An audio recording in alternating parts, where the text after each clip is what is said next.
Well, looks like it started. Unfortunately, I can't switch tabs. Yeah, on my computer. Strange. Chrome is a little broken.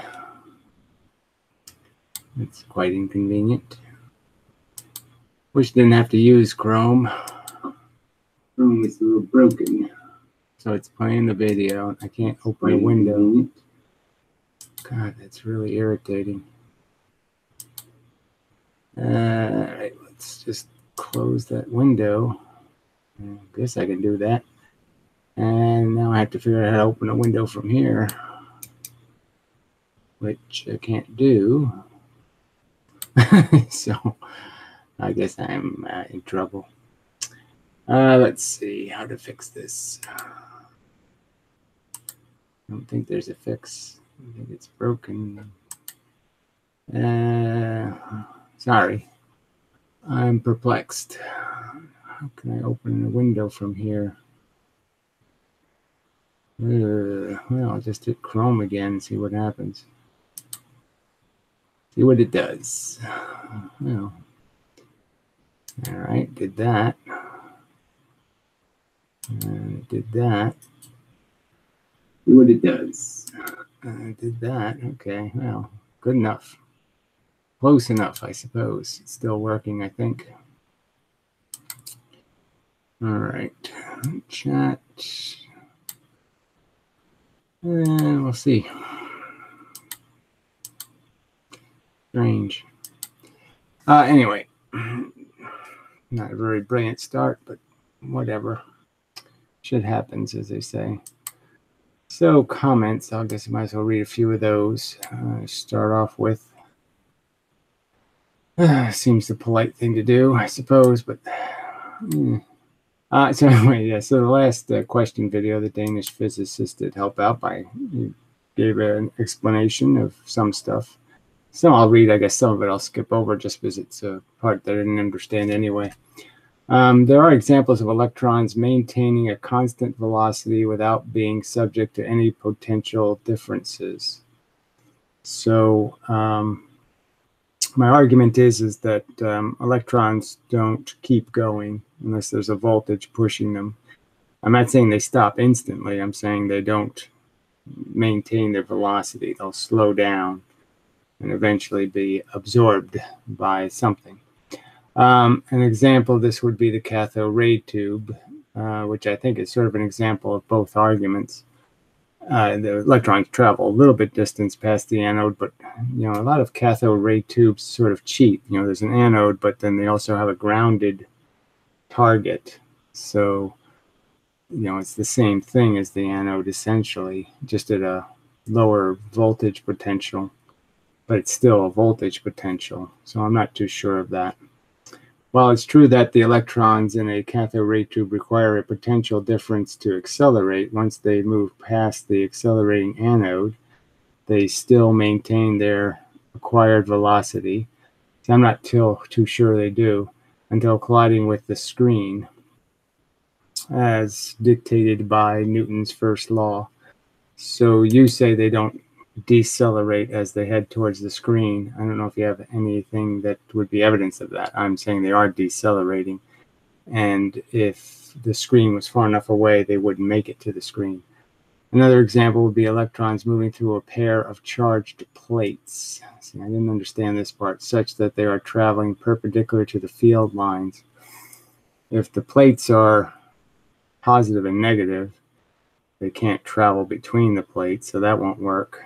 If there are two plates that are charged negative, it's possible to go through the two plates, but again, that would be my argument, is now you're changing the field, and so they can't lose momentum because the field won't absorb the energy they're producing, their own magnetic field as they're going through, and it's reflecting off the field the plates would be charging, the charged plates would be producing. So yes, they won't lose momentum if you have them in a circumstance where they can't. But anyway, so I'll skip a little bit of that. X motion, blah blah blah. It's kind of a complex argument. motion curve similar to that of a projectile.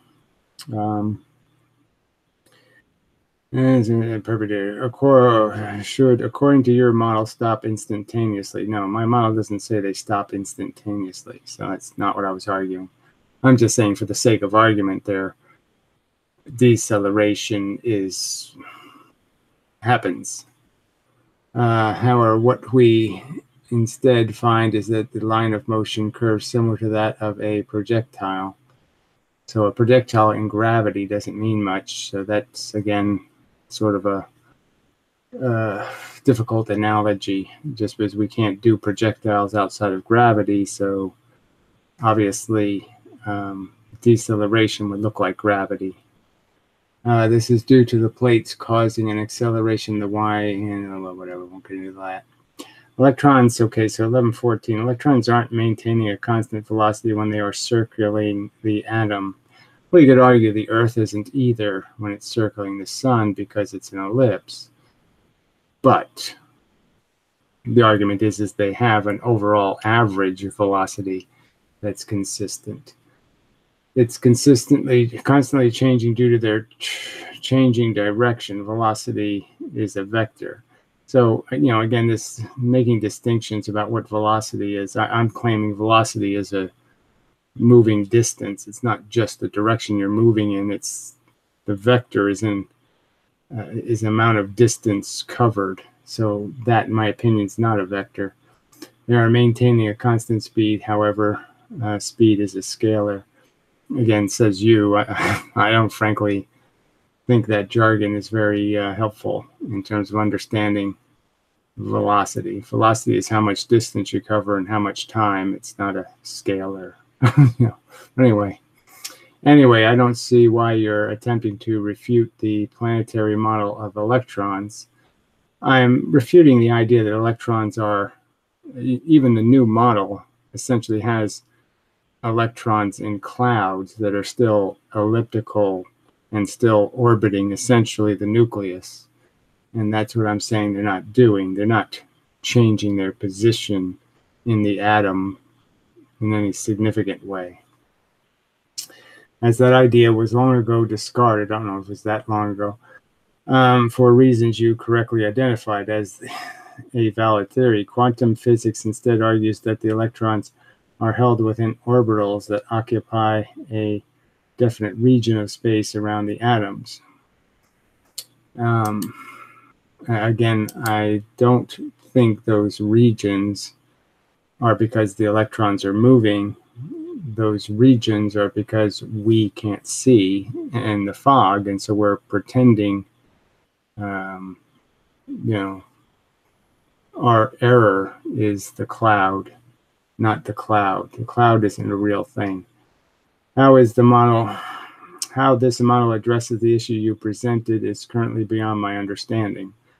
But I do know that it can account for many areas of chemistry. Well, I think a lot of theory can account for chemistry. So that's sort of my argument, is that it's really easy in the sense that chemistry, all you have to really account for is strong bonds and weak bonds.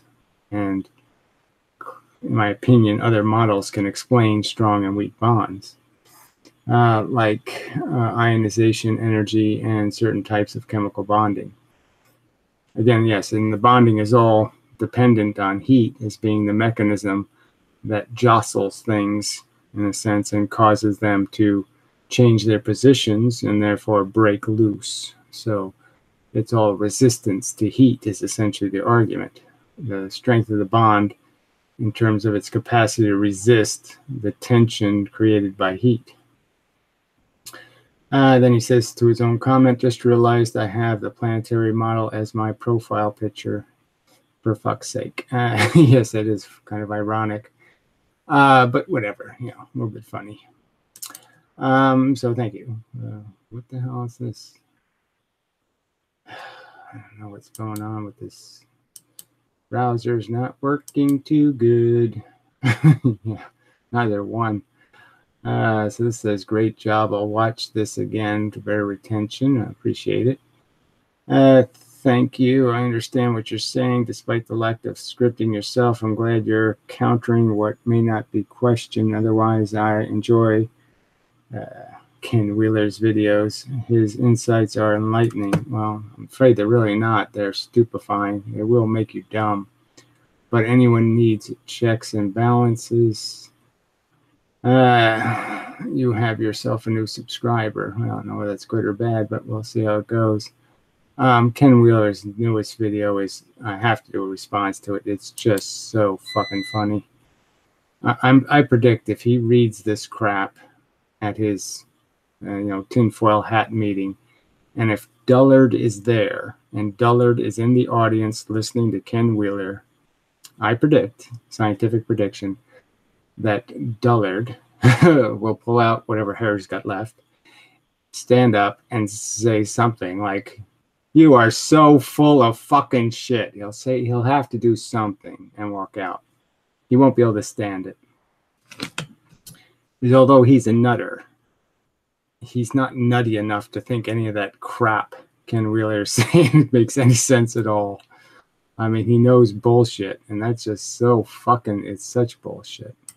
All right, so I haven't read this one before, but this sounds stupid to start with. All science is a religion. Well, that's stupid. Not all sciences. Tesla was a real scientist. Tesla was a real, fairly unaccomplished, way overstated in terms of his contribution to science. Not Einstein theory bullshit. And you know, because you know, you have superior knowledge somehow.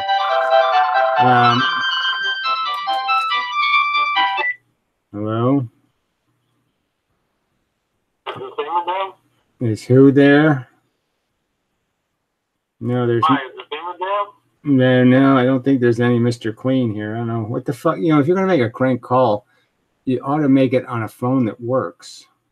I can't hear a fucking thing you're saying, Mr. Garble. Garble. Fucking retard.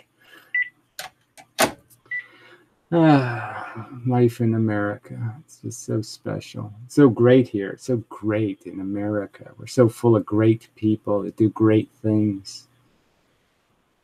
Fuck. What can you prove with your stupid mathematical formula? So here again, he's not even talking to me, right? I mean, what is this? How can the mathematician... So again, he's complaining about math when Tesla criticized Edison for not doing enough math. I mean, there's just such a kind of a funny irony here, right? How can the mathematics be a physical? Well, that's a great sentence.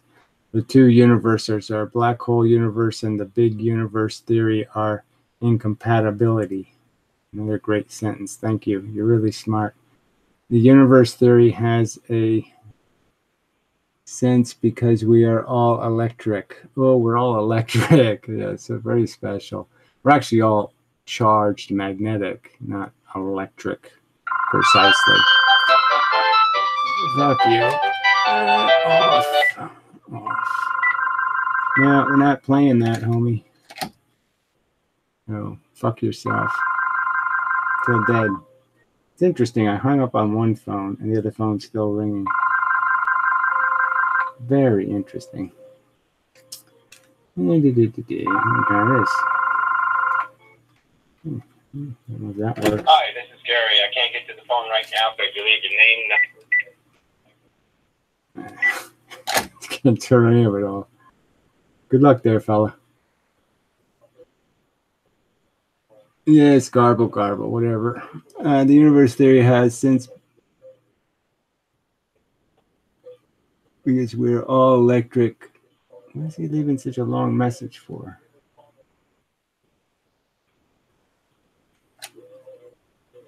Let's see. 1-909-252.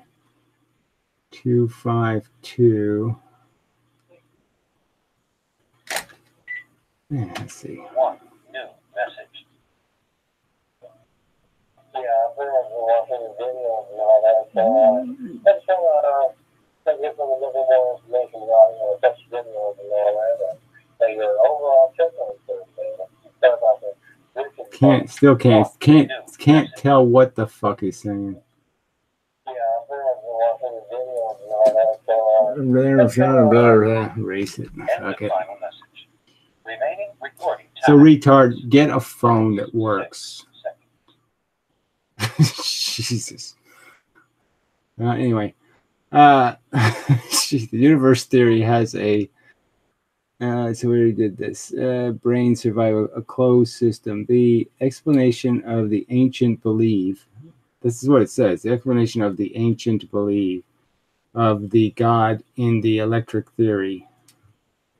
Well, anyway, we'll just delete this. Yes, no more reading. It's silly. All right, so the James McGann guy, again, whatever. I did unblock him when I was going through the block list. I said, oh, what the fuck? We'll see if he can behave. So he posted a link to his newest video, or some video, where he's talking about this H bonding thing and something to do with tornadoes. So I watched the video. And he's got this annoying music that he plays every 30 seconds or something. It's just so fucking idiotic. But anyway, you know, so it makes the video almost unwatchable. And so it just has to do with this. I don't know how he thinks, but he thinks the tension, you know, that water molecules create, surface tension, somehow causes tornadoes, which, you know, no, I don't think so, but whatever. Yeah. But anyway, the whole chemical bonding thing is kind of interesting. So I was thinking I would try to make a response video and just do the water molecule thing and just explain how water molecules are kind of like graphite in the sense that they can slide right off of each other at different sizes. So, you know, you can have a water molecule of different sizes, and the big pieces of water don't stick to each other very tightly, but the little pieces of water stick tighter. So they can just, as little balls, roll around on each other a lot. So that's the reason why it's so, it's got such a low viscosity, right? Not very thick. Look, you're going to harass, you know, just unplug the phone. What? What? Oh, you're such an idiot. Fucking jackasses on this planet. Never enough drones. All right, Ken Wheeler certainly is an annoying, rude asshole. He kind of reminds me of what a typical internet troll would look like and act like in person. Okay, whatever, we know all this stuff. Yes, coward, right. Got that part right. Oh, that stupid harp guy said something was funny. Okay. Yeah, I quoted that and said, okay. Because what you said was stupendously wrong. Well, then why didn't you explain how it was wrong? You didn't do any of that. You didn't explain how anything I said was wrong, and you clearly didn't defend what I was responding to. Okay. That part of the video did talk about electrons. So you can make them have any kind of probability to go up, down, but it's pointless to go on. No, it's pointless without anything called evidence. Yes, that's pointless. It's pointless to argue your theory if you don't have any evidence for your theory. Seriously, what the heck do you think you're accomplishing by bullshitting? So again, they're all, none of the videos are edited or deleted. I just don't get it. The bullshit is what? On the spot like that. I didn't bullshit on the spot. It's, again, a subject I knew something about. Okay, you've duped people. So again, duped them with what? With arguments? Arguments you can't respond to? I mean, the question videos are simple. The questions are simple. Why don't you explain how a concave lens works like a convex lens? Why don't you explain how they're equal? Because they have to be for gravitational lensing to work. Here you know as much about magnetism as you do. Okay, you've duped people who know as much about magnetism as you do. Again, great. And what do you know about it? You're not demonstrating any evidence that you know anything about anything. You're not making arguments. You're just doing this insult thing. It's really quite useless. That's one hell of an accomplishment for someone who wants useful viewers. Well, useful would be ones who could make arguments, not insults. You're not useful because you can't make an argument. You can't cite evidence. You don't know how to post a link to your evidence of something.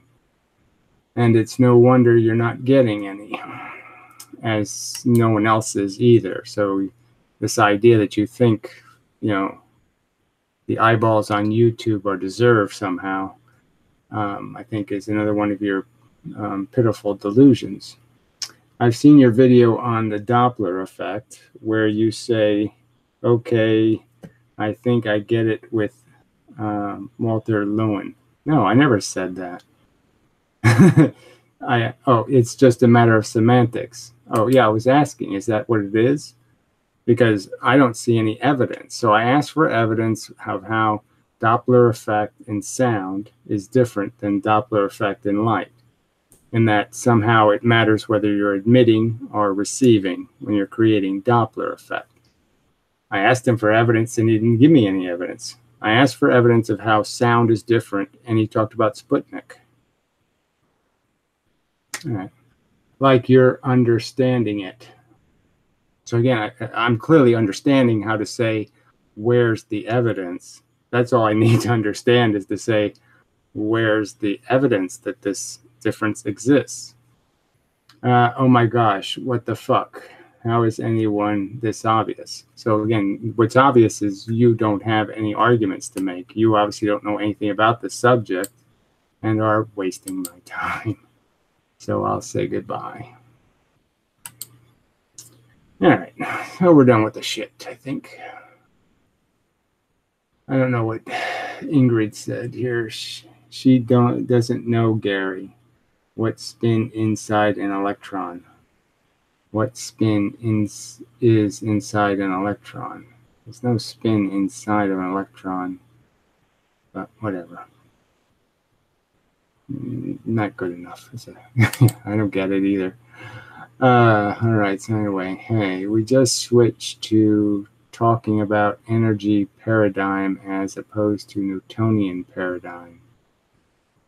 I don't know. I think it's just better to make it a kinetic paradigm versus a fabulistic paradigm, a materialistic paradigm versus a fabulistic paradigm. I mean, clearly it's all wonky non-material forces. Quantum mechanics and special relativity and general relativity is just full of invisible playing. You know, there's no thing doing anything. There's no thing accountable. We just say it moves. What's the difference between force and energy exactly? Well, energy is the consequence and force is the cause. I'd make it that simple for you. Really, that's probably a good enough way to say it. Energy is the result of force acting. Is it just mathematical? Well, again, mathematical, again, are just relationships. All they can do is specify quantities and volumes and effects in terms of it will move or it won't move kind of determinations. But I mean, mathematics is not a model of cause and effect. They both are synonyms in terms of the effects they describe. I don't think they are at all. So clearly the cause of something is essentially its effect, in the sense that it deterministically forces the effect. But I think there is plenty of room to draw distinctions between causes and effects. We can understand the thing that happens first and the thing that happens after. Fire behind shuttle move. You know, there's a before and an after. Shuttle doesn't move and then the fire starts. Okay. Hi, Gary. Nice. Whatever that is. I'd like to ask a question, but I'm restricted to 200 characters. So, well, you could always just post it on a video if you have some more elaborate question, and I could answer it when I go into the room because it's a comment. So you could always post it as a comment, unless you're blocked or something. I've heard you describe frequency as essentially the distance between individual photons, well, individual bits. I mean, if you say photons, it's automatically 2 bits. You can't have a photon without 2 because there's no frequency without 2. Technically, 2 bits have to make a photon in a constant stream of photons, but there are 2 ways of encoding information using photons: frequency, yes, the distance between them, and then the volume of bits. So it's how far apart are the cannonballs, or how many cannonballs are you shooting? Yes. Modulation, FM, and amplitude modulation, AM. Yes, I know these things. We know the circuits are doing something different. Well, the circuits are, the difference in the circuit is yes, one of them is just seeing how many bits hit, and it's measuring how many bits are hitting at that frequency. And the other one is taking a whole range of frequencies and then measuring the little frequencies inside the range of frequencies.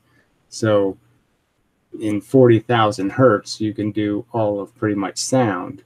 So in a range of frequencies from, say, 250,000 hertz to 275,000 hertz, you have plenty of room to put your sounds.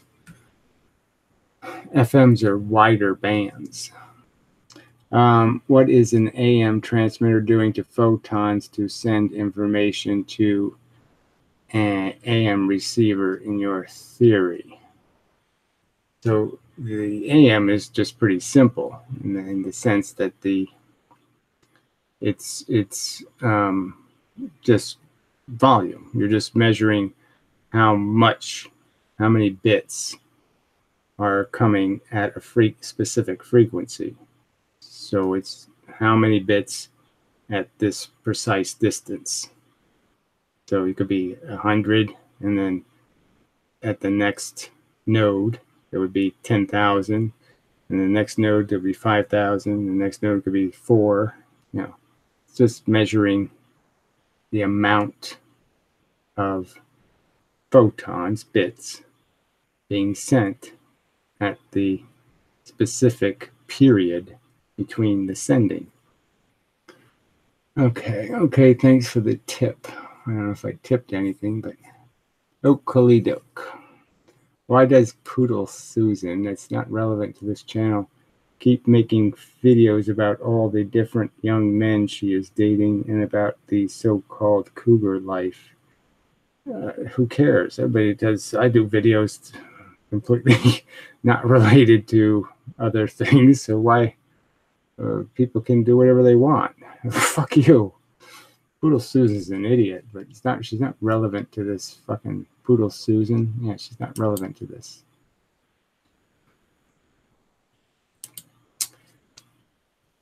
So I didn't block it. I'm just deleting it. It's really not relevant. I'm not here to answer emendum questions. That's why the channels are different channels. She probably should have her own little cougar channel, and then you wouldn't be bothered so much.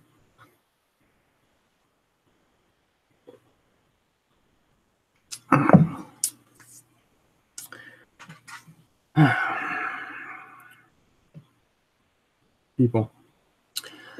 So, anyway, at least I did get the Danish physicist to come up with an argument about the electrons. Like I said, I'm still not convinced that electrons. So I just wonder, there's lots of places you could shoot electrons, like inside that LIGO tube. It's the longest vacuum tubes in the world or whatever. Be interesting if they tried to shoot an electron through the tube and see if they go. even for this purpose of an interferometer, because electrons, you could make sure you did send them at exact frequencies, and you would have complete control over their phase. So it would actually, in my opinion, it could be a very accurate way of measuring distances to shoot electrons down the tube. There's 13 viewers and 15 dislikes on your video. You know, who cares? You must have lots of sock haters. Yes, I have a few haters. It's all that's required is a few of them. A few fanatic weirdos who are obsessed with black penises and anuses.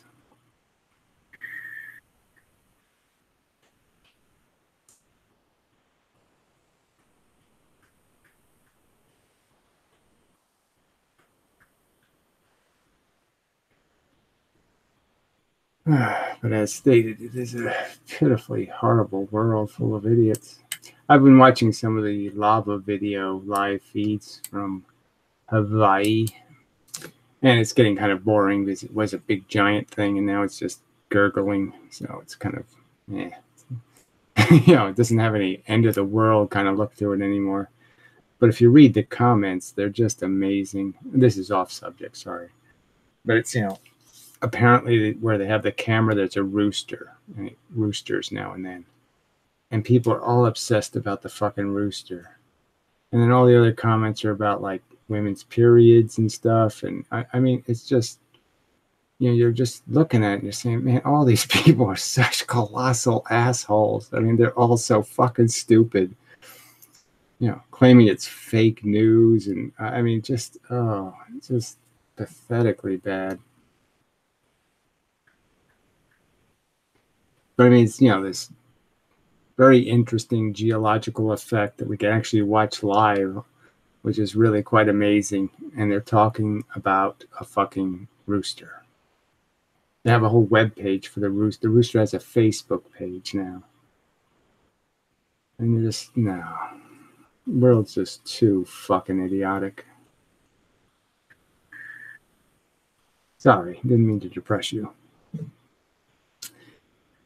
It depresses the hell out of me.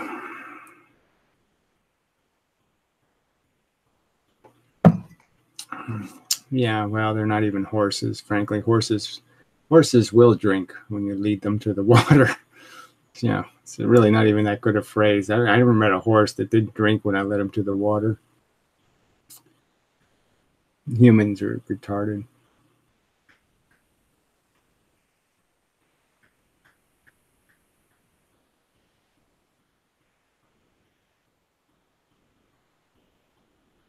Anyway, back to physics. I was thinking there was some physics to that whole lava thing, but, you know, it really doesn't work out because you can't tell. But I was thinking as the Earth rotates, you know, you would almost think there might be a tidal effect, you know, where the lava would be a little freer, you know, to shoot out during the day, you know, when it's facing the sun, than at night, you know, when it's not facing the sun. But there doesn't appear to be anything I couldn't notice any obvious differences, but it changes so much you can't tell.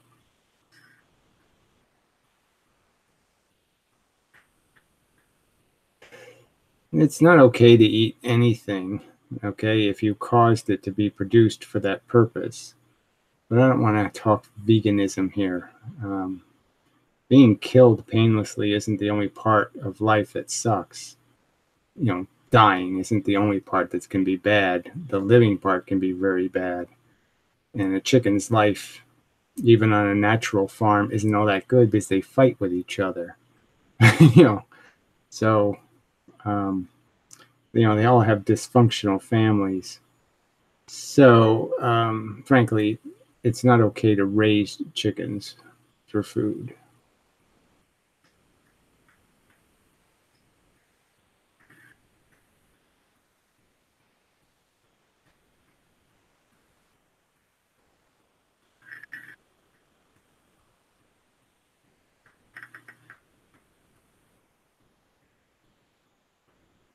Unfortunately, low on physics again. So, yeah, I really have to do something to try to get people interested. Yeah, but it's just more evidence of why you should have some. You should be very suspect of conventional physics because they have all the money and all the people and the resources, and they do nothing to. They don't make videos like the National Physics Society or something. Doesn't make any videos debunking flat Earth or Ken Wheelers or anything. They don't do any work to defend their physics at all. They just proclaim this is physics and believe what we tell you, and we'll do no work to make any of it understandable at all. And the few videos they do make, the show videos, the documentaries, woo, electricity or light, seeing the light or whatever, they'll have this stupid presentation where they'll completely fuck up the history, and say, and misdescribe the simplest experiments in physics, and not even point out how, well, they shouldn't draw that gravity lens like this because it's a convex lens gravity. So they should draw it like this, and then they can have a fun explaining how that could actually magnify an image when it can't. What would you have to say about the right-hand rule? I did explain it in the motion video, I think, to some extent. There's no real right-hand rule. The right-hand rule, I mean, there's a rule, but I just mean the rule only exists because there's a difference between positive and negative voltage. And voltage always runs, from the negative to the positive. And so whenever you're talking about a magnet, now you have to orient the magnet as having a north and a south. And so the north and south corresponds to the negative and the positive. And so the right-hand rule really is just telling you what's the orientation of which direction are you turning into? You're turning into a plus minus or a minus plus direction. Are you going to be creating a voltage going this way, or are you going to create a voltage going this way? So if you know which way the voltage is going, then it's sort of a rule that everything else has to be going the same way, in terms of you have to recognize the rules about how these magnetic effects happen and how the direction is going to create exactly the opposite magnetic field. So as you're creating a magnetic field that's plus minus, so that means you have a high potential at one end, low potential at the other end. Reverse that if I plus minus, but anyway, then you know that you're going to create a north-south magnet in the terms of the field, but the magnet itself is going to respond with an opposite magnetic field. So that's where this whole right-hand rule comes in, because the compass needle is the opposite direction, okay, from the wire, so to speak, pointing opposite, because they're really just two magnets lining up with each other. So that's why there's a right-hand rule. There's no rule that has anything to do with any motion except the fact that there's a plus and a minus direction in every circumstance. And so it has to always be consistent to the either the cause or the effect has a direction, and everything has to be consistent with that direction going through the process. It's better to say it. It would just get very confusing if you didn't have some rule, because the fields that are being created are created opposite. So when you induce magnetism, you induce it in the opposite polarity. Okay. Maybe find, let's see, okay. Maybe find out at the time the moon is over Hawaii, see if it has tidal pull on lava. Yeah, well, I'm just saying it's an interesting subject. Exactly what gravity would, if, because gravity is pulling on all this stuff, that, you know, there would probably be some gravitational effects, some tidal effects to lava. Barry, just letting you know, I've decided to write my master's thesis on ephilism. Well, it's not this fucking subject of this channel. And I will be citing you and your philosophy. Well, nice. Good luck with that. You know, hope it works out for you. But clearly I think philosophy has, you know, it still hasn't buried God in any real way. And so to me, if I was going to get a philosophy degree and I need to do a doctorate or thesis on it, it's a wide open subject, because they declared God dead, Nietzsche, but they didn't declare anything that is the nature of the religious theory dead. They didn't declare woo dead, you know, fairy tales and fables. And if you really look at evolution and you really look at it stone cold honestly, there's absolutely nothing good about the story. It's a bloodbath for children. It's a, you know, it's worse than Freddy's Nightmare. And so when people are voting for life, they're voting for Freddy's Nightmare to be relived over and over and over. They're animating Freddy in a real sense. So that's, yeah, in my opinion, that's real good grounds for a thesis, is the fact that Darwin has never been really accepted as truth. But anyway, off the subject.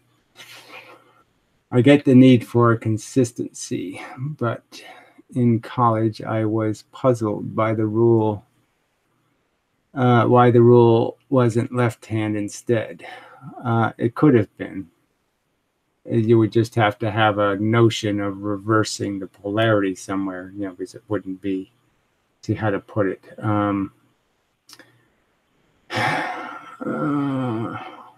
Just has to do with going, you know, this right left has to do with screwing into a piece of paper, screwing out. So you're talking about, you know, a traditional notion of plus and minus is usually in a certain orientation clockwise. So maybe that's why it's right hand instead of left hand, because there was always a bias towards less potential and more potential being right left. So the opposite of how my hands are moving, probably.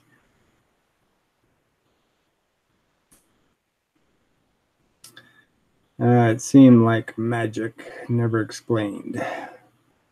Yeah, I was at first quite confused by it, and until I thought about what they were, because I knew nothing was moving. So, you know, they give you this idea that there's currents, you know, circulating around things and all that kind of stuff. I mean fields.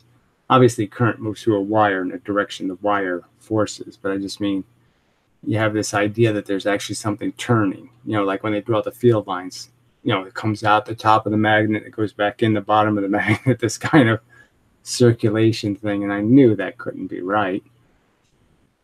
And that's just a result of the right hand rule, and that they're just really pointing out that this is the north side of the magnet and this is the south side. So they're just distinguishing it, creating this artificial turning that is really just pointing out it's a orientation. Still not saying it exactly perfect, but the word consistency is really all it's for. It's just it's always to bring it back to the relevant point, which is there's high potential and low potential. There's electron heavy and proton heavy, and that's all it's really acknowledging.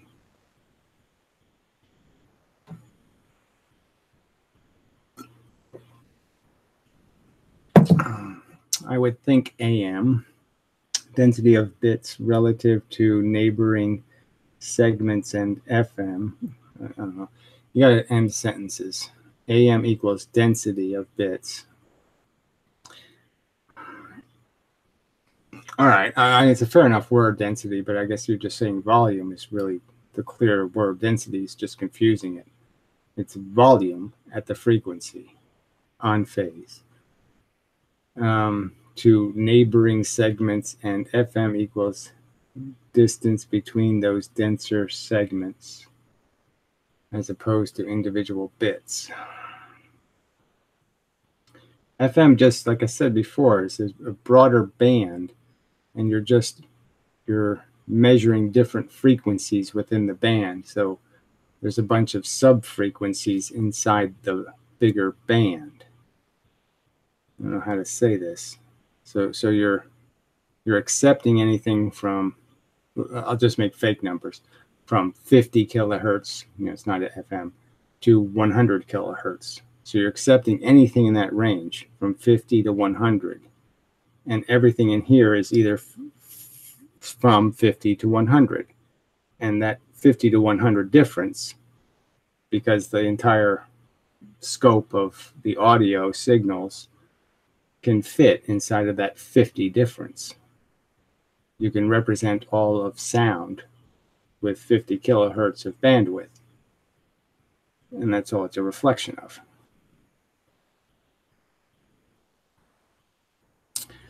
All right, watch your recent video on gravitational lensing, contradicting the nature of gravity. Contrasting? No. Contradicting. Yeah, I don't know what that means. Watch your recent video on gravitational lensing, contradicting the nature of gravity. Hard-hitting stuff, good job. Well, I admit it was a good video, but I don't know if that comments exactly describes it. But anyway, the only point is that about gravitational lensing is more about photons. Photons aren't bent by force. They are force. You can't bend photons. Don't bend them. We can't bend them with a magnet. You can't bend them with, you can't bend a photon. You just can't do it. You have to, it has to hit an electron. It's nothing else. There's no other way to cause a photon to deviate in its path, its straight line trajectory, except for it to hit an electron. And by violating that fundamental rule, that's where they've created all this woo. They've given photons powers they don't have. There's only one interaction for photons, and that interaction is hit an electron, and a new photon, essentially a new bit of force, will be ejected at a new angle. That's the truth. There is no, here's a thing, and a photon goes by it, and the photon bends. There's no way photons do that kind of stuff. They have to hit the electron. The electron has to move, and in moving, the electron readmits the photon at a new angle. Tell us, is the sun magnetic, electric? Well, I've just pointed out how I think what causes the magnetic, what causes planets or suns or big objects to become magnetic is how much they're rotating and how much they're bulging in the middle, because that's essentially breaking their spherical symmetry. They're not circles anymore. They're not even. And that unevenness means their gravity is being expelled with a little bit of unevenness, which is being realized in the sense of an electric field, a magnetic field. All right, tell us the sun magnetic. So that's not much of a sentence. Tell us, is the sun magnetic? It produces some magnetic effect, yes. It's not really magnetic, like strong magnetic, just like the Earth. It's a kind of weakly magnetic because it's not properly shaped. Electric is not a real thing. Electric is just when you force electrons to move with a force. And the force is going to be magnetism. Fission, fusion, well, I shouldn't even have to answer those kind of questions. We know how the sun works. And cause or effect on gravity. So, whatever. I've explained this stuff in videos. I'm not going into all of those subjects to answer your one comment. So, go watch some videos. Would you agree with this? All bits move at the same speed. Yes, all force travels the speed of light. So it's really the speed of force. That's what it should be changed to. And all the little bits do that. All the force bits. Then an increase in frequency implies an increase in amplitude. No, it doesn't. In any way whatsoever. Amplitude is volume. Frequency is distance. They're two separate things. Increasing the frequency of bullets can make bullets more effective. I pointed this out. If I want to knock, say, this camera off the table, and I'm going to hit it with little pieces of styrofoam, clearly, if it'll wobble a little. See that little bit of wobble I can create? If I can get it to wobble by hitting it at certain regular frequencies, I can cause resonant frequencies. I can cause it to wobble and fall over. But if I don't hit it those resonance frequencies, then it'll just wobble, but it'll never fall over. So I can have very different effects at different frequencies that have nothing to do with how much energy I put in. Just has to do with the timing that the energy is imposed. And so frequency is just the timing at which you're imposing energy. It doesn't necessarily mean you provide more energy. So I could send the same amount of energy in ultraviolet or in infrared in terms of the number of little bits. And it's the same amount of energy. The infrared isn't more powerful just because it's closer together. Closer together doesn't mean you have more force. It means you have more force potential because you'll be delivering your force over a shorter period of time. Time is important. But there's no intrinsic more force. Just like if I have the two ping pong balls bouncing between two tennis balls, and I move the tennis balls closer and closer, I'm increasing the force in the sense there's more interactions between ping pong ball and tennis ball. But it's exactly the same number of ping pong balls. I haven't increased the number of bits. I've only increased how many times they hit. And that's all that really matters. That's all that matters in terms of causing effects to the matter. The matter only cares. The hits are always the same. Every punch in the boxing match is exactly the same. So the only thing that really matters is how many times you hit the guy. Can I have better odds? Can I have better odds? But we do. What does that mean? No, I have to go back a little. But we do. I don't know what that means.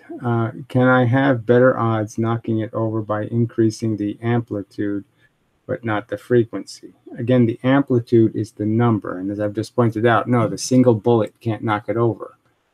So just like the Einstein ultraviolet catastrophe thingy bullshit, just like knocking the photoelectric effect, it doesn't matter. I can hit it all day long at the wrong frequency and it won't tip over. It's only when I hit it at the right speed that I get the wobble, that I get the resonance, and I tip it over. So I don't know. I don't want to reiterate the same point again, but it's not. You can't increase the amplitude of the individual bit. All you can do is increase the volume of the bits.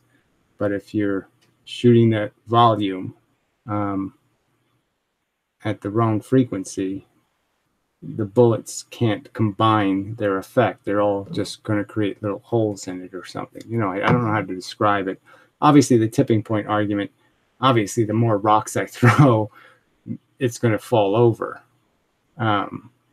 But you can't hit a single electron with a whole bunch of photons. So the volume number doesn't work on an individual electron.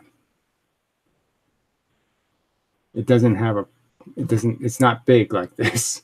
So you can sort of understand that volume's not going to help you if the thing you're trying to hit is too small, is as big as the thing so if you're trying to hit a ping pong ball with hundreds of ping pong balls, you sort of understand that throwing 100 ping pong balls won't help you any because only one can hit the ping pong ball. All right. Watched your debunking of Dr. Quantum video, discussed the double slit experiment this morning. Quantum superposition is such crap. Yes, it is. Why do physicists get credit for this bogus math? Well, the math isn't bogus. It's just misdescribed. It's not a wave formula. It's a pattern formula. Clearly, it has an angle in it. So there's no wave in the formula. There's just an angle. And so they're using a lot of deception, but it has nothing to do with bogus math. It has to do with a clearly inaccurate description of the reality and silly descriptions of causes. The math isn't what's broken in the two-slit scenario. It's not very good math, don't get me wrong. It's far from complete. But what's really broken is the perception of what's causing the effect. The idea that photons can be bent is just silly. I thought somebody already answered your objection to the two-slit. No one's answered anything. The dark bands change when the distance between the slits change. Duh. So this proves it's not the electron bouncing the photons. Of course, it doesn't prove any such thing. As you change the distance to the slits, you're changing the position of the electrons and more precisely changing your likelihood of hitting an electron. You are more likely to hit one when they've all been crammed into a smaller and smaller amount of space. So obviously the odds of me hitting my finger here, the edge of my finger, an edge of my finger, increases as I make the percentage of open space smaller and the percentage of skin space bigger. And as I make that big, as I keep doing that, I'm increasing the odds that I'm going to hit the edge of my skin. I mean, fuck, it's not that complicated, you asshole. Sorry, you're being an asshole in the way you said that. Like you've debunked something. You haven't answered shit. So anyway, see what it says here. Let me just get distance between the slits change. So that proves. See, they always claim something proves something. There's absolutely no proof here. You haven't proved shit. Proof is citing some explanation how it's not possible. You keep claiming you've proven that a particle can't be the explanation. You haven't proven any such thing. It's not the electron bouncing the photons. So again, electrons don't bounce the photons. The photons hit the electrons. But, regardless, it's a perfectly viable explanation, and you haven't debunked it with anything called a piece of evidence or even a rational argument. Clearly, the frequency of the photons and the width of the slit are the key variables in the experiment, and they are by my theory also. The smaller the slit, the more electrons per space, the higher the density of the electrons, the more likely you hit one. So you're more likely you might hit 2 or 3 or 4. And every time you hit one, you move 3 degrees, 6 degrees, 9 degrees. That's why the beam spreads more and more as you narrow the slit. It's because your odds of hitting electrons increases as you narrow the slits. Perfectly consistent with my theory. So really, fuck you. It does this when the photons go through one at a time, by the way. Yeah, I know all this shit, fuckhead. It's in my videos, asswipe. Your quantum mechanics is the one that doesn't seem to understand. So where does it happen in interferometers? Where's the quantum effect in water droplets, thin films? Because those are apparently 2 different photons interfering with each other. So how do 2 different photons interfere with each other? Shit for brain. That's one of the questions in the question video, fuckhead. So my theory covers 1 photon at a time because my theory is completely consistent that it's 1 photon hitting 1 electron. Every single interaction involves 1 photon hitting the electron, maybe hitting 2 electrons, maybe hitting 3, maybe 4, maybe 15. And perfectly consistent with my theory. No 1 photon at a time problem at all. You're the people that have a problem because it sounds insane. The single photon splits into 2 different waves, and the 2 waves interfere with each other, and the photon ends up figuring out where it's supposed to go. Or that it went every single place in the universe possible, and we'll just take the average of that and come up with the best probability. I mean, it's just such nonsense. Your theory is woo. All right, off-topic question. Fuck that. Do you drink coffee? No, I quit about a year ago. I miss it. Miss the cigarettes more, but also if it was the single slit pattern twice, no one said who's arguing it was a single slit pattern twice. I've never even said anything close to that. So you haven't even watched the damn videos, have you, fuckhead? No, you haven't. Then changing the distance between the slits would make the dark bands go away. The dark bands would go away? Why would they do that? I don't understand. Even if that were possible, even if I did say that and I never did, how would that make them go away? Yeah, so anyway, it says case closed. You've proven nothing. You've demonstrated nothing. You've closed no case. You've just been a fucking cunt. At least that's my hypothesis. Oh, so now you say that's your hypothesis. Oh, okay, so you're not defending conventional theories. You're just asserting your own wacky theory that has absolutely no evidence connected to it. Oh, how special of you. Anyway. All right, Gary. So then an AM, I'm still doing this circuit. Okay, which has antenna bigger than an electron. What is that? What kind of statement is that? Which has antenna bigger than an electron? Like there was some possibility to have an antenna smaller than an electron. I mean, how could this make sense? All right, anyway. Can be hit by many bits at once. And this is key to how it works. Yes, because it's collecting all the energy over the entire material surface. And then it's deciphering it based on how much of it is coming at a specific frequency. But it can't detect two frequencies at the same time, so they have to be perfectly in phase. So it obviously has to be from a source. So the source has to produce 1,000 little bits at this instant, and then it produces 500, and then it produces 200 at the different time intervals. But it has to do it on an exact timing cycle, or you won't be able to receive it because you won't be able to decipher it because it's out of phase, and the signals will just jam each other. What the fuck are you saying? Anyway, fine, whatever. There's no, I've already explained it. I mean, there's no, what are you seeking? What are you attempting to assert that is inconsistent with what I'm saying that you're saying is true?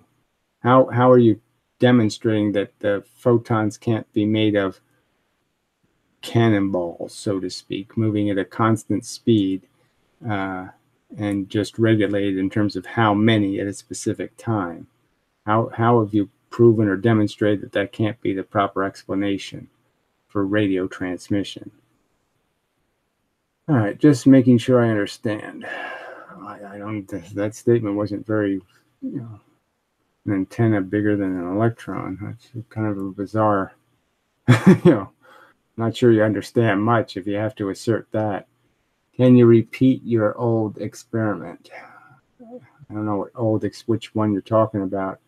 It's a magnetic anomaly of fractal web of electrons. There's no fractal web, but whatever. I don't know what that even means. What is? Melissa, I'm supposed to go back and figure out what the fuck wacky subject you were talking about 15 minutes ago? Jesus. Gary, I'd like to know some habits of physicists, psychological geniuses like yourself. This is useless conversation. Take us through your average day. Fuck you. You did imply it was two single slit patterns. I never said that. I never said that ever, ever, ever. I pointed out explicitly that the whole idea would be that two slits would create two different charge fields. So if I put something between 20,000 volts and I put something in between the 20,000 volts, I end up with 10,000 volts and 10,000 volts. No 20,000, essentially. Well, I end up with two plates. This one and this one are 20,000 volt plates. These two interior ones are 10,000 volt plates. Shit. Anyway. You didn't imply the two, so anyway. Why else mention it as a refutation of the fact that the double slit pattern exists when you shoot photons one at a time? You've done that. I don't understand this. Again, how does the one photon, again, my theory completely explains one at a time, so that's not a problem. The distinction I make between the single slit and the double slit is that they keep claiming the single slit doesn't make a pattern, and it does. It just makes a pattern by a set of different rules. And I've pointed out the difference in the rules. First, the central maxima isn't 90% brighter than everything else in the pattern as it is with the single slit. What else? And I just pointed out how their Huygens theory has no consistency between the two theories. The Huygens theory says in the single slit that the photon turns into two wave packets. And in the double slit, Huygens only makes two waves again. Even though there's two slits, there really should be four waves, not two waves, if Huygens was going to be consistently applied. I'm pointing out how there's no consistency to their theory, you stupid fuck, and how it's not even remarkable that the Young experiment even showed up, because it's completely unremarkable as an experiment compared to the single slit. Single slit diffraction is a lot harder to explain than double slit, for the obvious reason. You're such an asshole. All right, I'm not asserting anything contrary, Gary. I'm trying to understand how your theory makes sense of the world. I already reject mainstream physics. Well, I'm just saying that I have already explained it, and you're just asking me to explain more of it. I don't understand what more you want, because I already explained the difference between AM and FM. And I'm not, well, whatever. I don't know what else you want. I don't know what you're seeking. Also, the reason that the dark bands, now we're back on dark bands, would go away is because the light band from the left hand side slit would overlap the dark band at the right hand slit. Oh, anyway, I don't know what you're talking about. Do I really need to explain that? No, what you need is evidence of something, or a picture of something, or whatever you're saying. I'm supposed to understand from that crap what the fuck you're talking about. Clearly, as I move the target in and out, I can change where the bands are. There's nothing remarkable about changing their positions.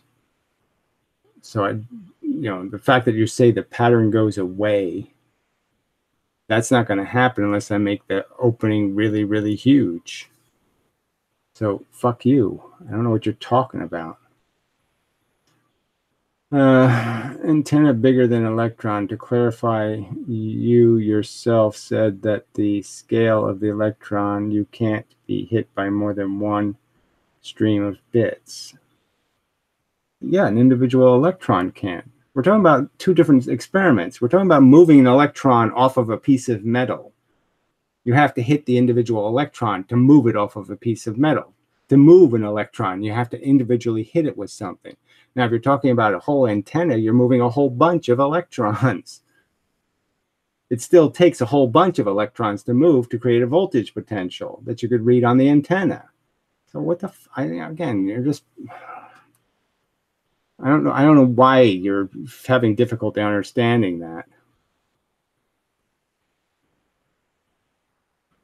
I mean, you can't create 10,000 volts without moving a lot of electrons. You can't create something with one electron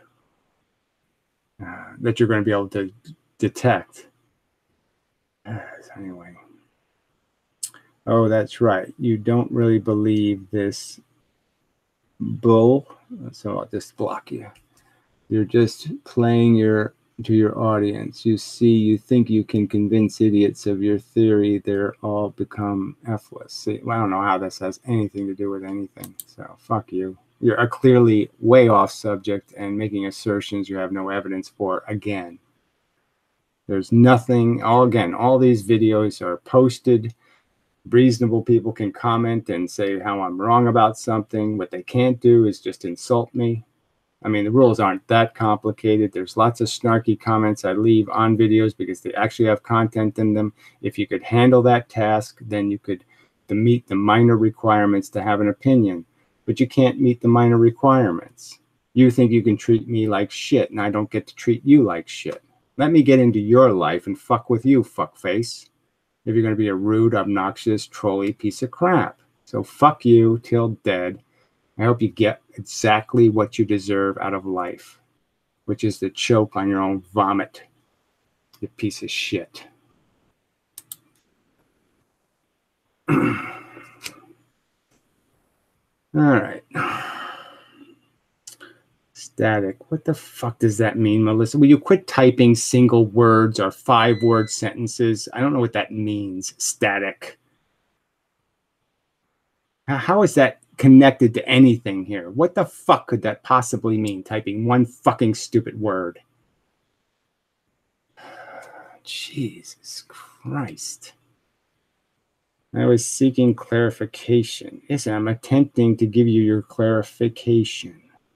Thanks for answering my questions. Okay. Just don't understand where they were pointed. That's all. One huge flaw of the double slit experiment is ambiguous conflation. Oh, I love when people use that kind of rhetoric of the force bits to negate the consequences. It's unreal. Ambiguous conflation. They're not conflating anything. They're clearly stating that photons aren't real things, that they're in some Heisenberg state, that they don't have a real position and a real momentum. They're not traveling in a real straight line. They're not doing any of that crap. That there's some kind of whatever, wooey thing. They're not conflating something. They're just kind of misdiagramming its reality entirely. Well, good night, Benjamin. Sorry, I wasn't trying to be harassing or anything. I was just trying to understand why I was required to make more than one explanation for the point you were making. But I guess I could understand, but I don't. So that's all. Why was the guy insulting Ephilism? This isn't the subject here. You're going to do it. I'm just going to, block you. Okay? It's called draft physics. It has nothing to do with Ephilism. Please stay on the fucking subject. Physics. Talk physics. Jesus.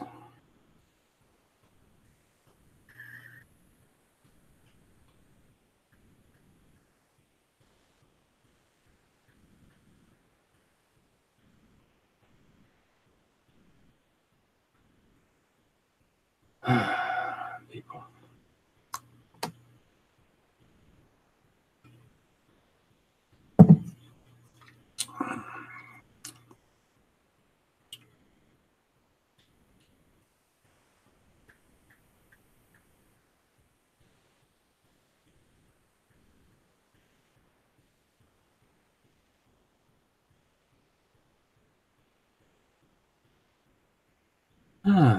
Anyway, I did watch some videos also by that rope theory guy, the Gades guy. It's really is, he has all this stuff for magnetism. It's instead of it going out the top and coming in the bottom, it's like each half of the magnet has its own rotation. The bottom half is rotating this way, and the top half is rotating this way. It's all this, and somehow that's moving the magnets into each other and repelling. And there's just so little evidence that those kind of circular motions, even in a thick medium, create much energy of repulsion and attraction. It's very weak.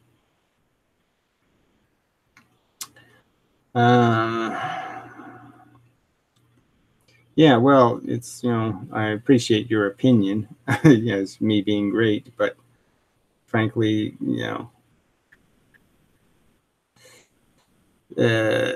Yeah, it's just your opinion, so I need to be able to prove it in a more dramatic way than just to you. So somehow I have to, get into a game where I can prove I got the shit.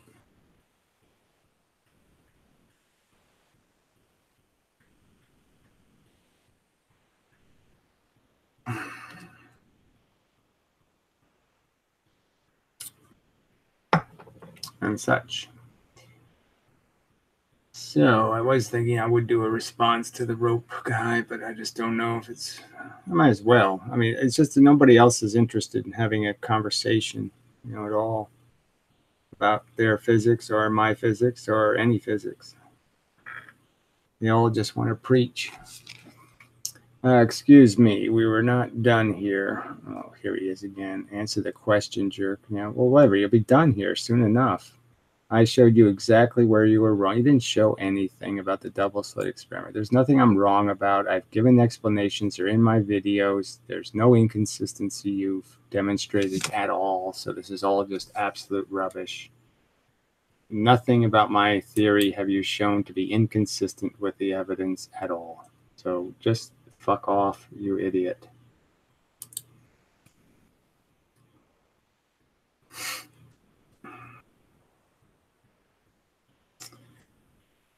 High love. Well, not exactly, but static electric charge between slits creates a different vibration to photons. Yeah, well, vibration's a spooky word, so I ain't gonna mess with that. Positions is all that really matters. Electrons are in positions, and they're held by a certain strength of tension. That is the attraction to a proton and the repulsion between the electrons. The electrons don't like each other, so there's tension created, and it is the amount of tension the electron is in that dictates how much the electron will move when it's hit by a photon. So if the tension is loose, the electron moves a lot. If the tension is tight, the electron moves a little. These kind of rules apply. And how much it moves dictates how much it moves back. And so what we're really talking about is electrons are elastic in a sense. They have a preference to be in this position. And if you knock them out of that position, they're going to want to go back to this position that was neutral. So if I move an electron this way and there's another electron here, that electron is repelling it. And so it wants to move back. And that's the point. So when you hit an electron, it moves and then it moves back again. And when it moves back again is when the new photon is essentially being released, technically. And so it's released at a different angle because the electron moves one way, and as it's moving, it's bending because it's in a field, a pressure field, and the pressure field will dictate exactly which way it moves. So it moves in a less than straight line when it's hit by the photon. So when it comes back, it also comes back in a line that's different than the line the photon came in at. So when it comes back, it releases a new photon in this new direction. So we'll give you the simple explanation. I mean, it's a little more complicated than all that, but that's just the point. The point is it's about tension. Vibration is sort of a tension word, but I'm just saying, gotta be careful when you use the word vibration. And it's not the photons that are vibrated, it's the electrons.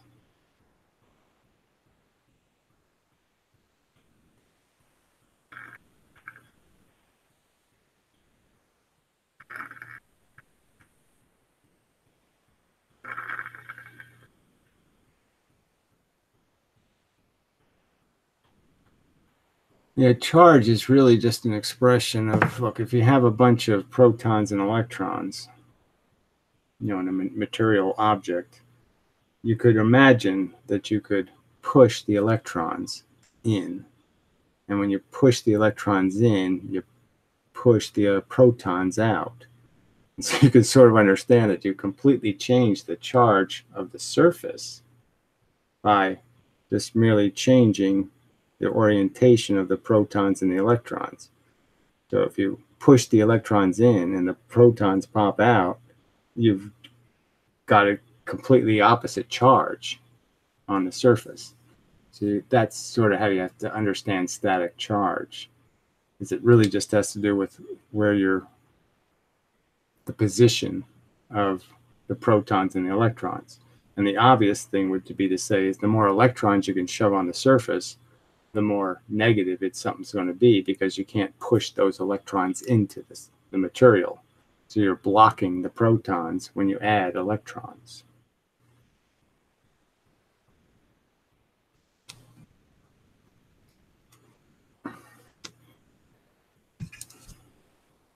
But a magnet is essentially pushing the electrons in, pulling the protons out, kind of thing, or vice versa. So the one end of the magnet's pushing the electrons in and allowing the protons to push out, and the other end is pulling the electrons out, which pushes the electrons further, the protons further back. The lensing effect is like thick glass. So here it goes again. I mean, I just pointed it out in the last video. This is just so, you're going to be really stupid, are you? The lensing effect is like thick glass. The glass is thickest at the center and thinnest around the edges. Yeah, and what's the consequence of that? It has nothing to do with the thickness of the glass. It has to do with the angle of the glass.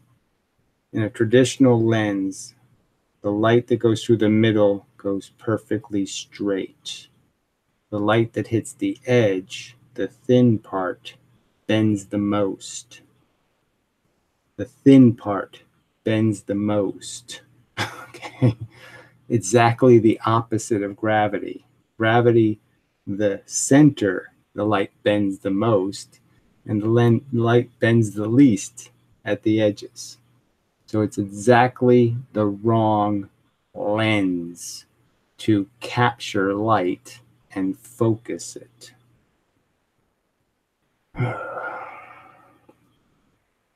So the light hits the electron in the slit, not necessarily in the slit, but yes, in the area of the matter of the slit, yes.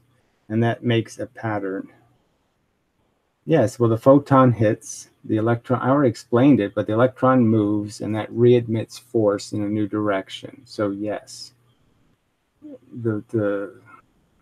I mean, you have to be careful when you talk about photons, because photons, when they're absorbed by an electron, the same photon isn't readmitted. It just makes a new one out of the force between it and the other electrons. It's like if you hit an electron in empty space that wasn't associated with any other electrons, it probably wouldn't be able to make a photon. The electron would just move and there would be no photon emitted. I can't say for sure, but could be. Anyway, I have a weird question I was hoping physics could answer. Have you ever heard of semen retention? Well, that's really interesting. So I think you're done here too, Aaron. I mean, unless there's some weird excuse for that.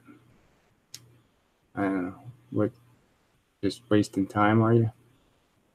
I guess I'll just give you a timeout, I suppose. Yeah, what the hell? It's just too stupid. And then the sun and gravity are created by massive amounts of electrons. We're not talking, gravity is not the same as bending photons. Photons are a tiny percentage of the energy in the universe. So yeah, no, gravity is a little more complicated. Whatever, it's created by massive amounts of electrons. No. Imploding over some space, causing photon light magnetic gravity. No. The light coming off the sun is created by the energy that's produced when you split, well, in this way, fuse atoms. When you take two hydrogens, make one helium, you have a bunch of stuff left over. That's the light coming off of the sun. It's not being created by electrons per se. Whatever. I mean, shit.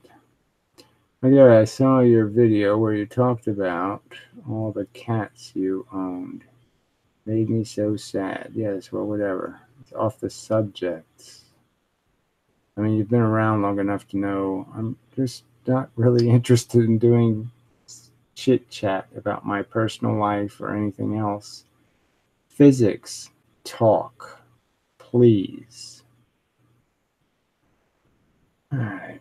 If it was the electrons making the pattern, why would there be two slit pattern when you shoot them through one at a time? Amazing. They just keep doing the same shit over and over and over. It's just an angle, sine theta. If you hit two electrons, that means you hit two electrons. So if it's each electron causes 3 degrees of deflection. You can understand that if you hit 1, that's 3 degrees. If you hit 2, that's 6 degrees. If you hit 3, that's 9 degrees. You see? Now, even if you went this way, you could hit 3 degrees, go this way, 3 degrees, and then you could hit another electron and go 3 degrees back, which would make you back to neutral again. But clearly, it's just adding up the sums of sine theta. It fits perfectly with the results. There's no conflict. I suspect you won't have an answer since you're a fucking what? Cashier and wouldn't know shit all about the topic. I don't know what the fuck use you are. Yeah. Clearly, another asshole not making America great again. Fuck you, till dead and such. Sooner the better.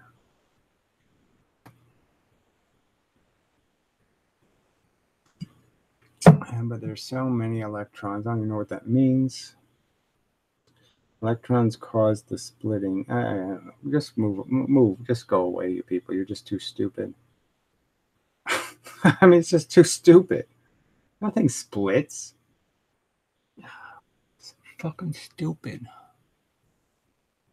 There's places on the wall.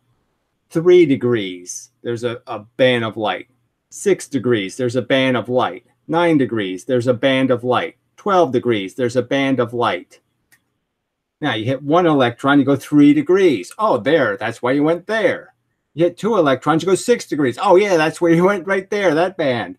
What is so fucking complicated?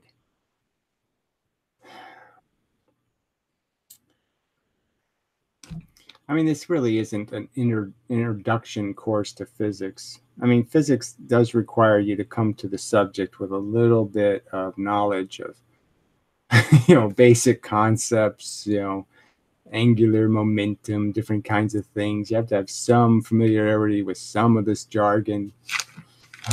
Jesus. They don't all hit the same one. Yeah, well, obviously.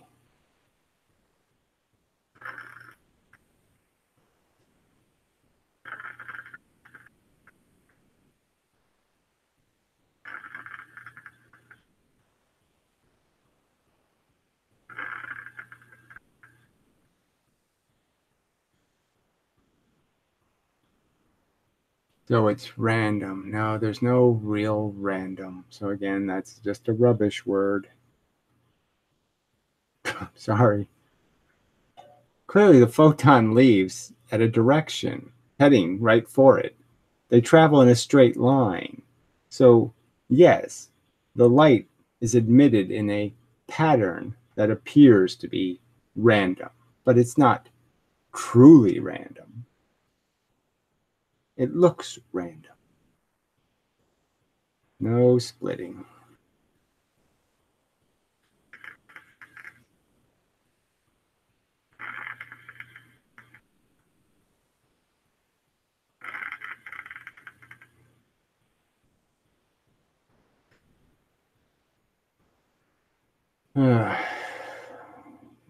Chicks are going to drive this room into the toilet. Sorry, just a little joke.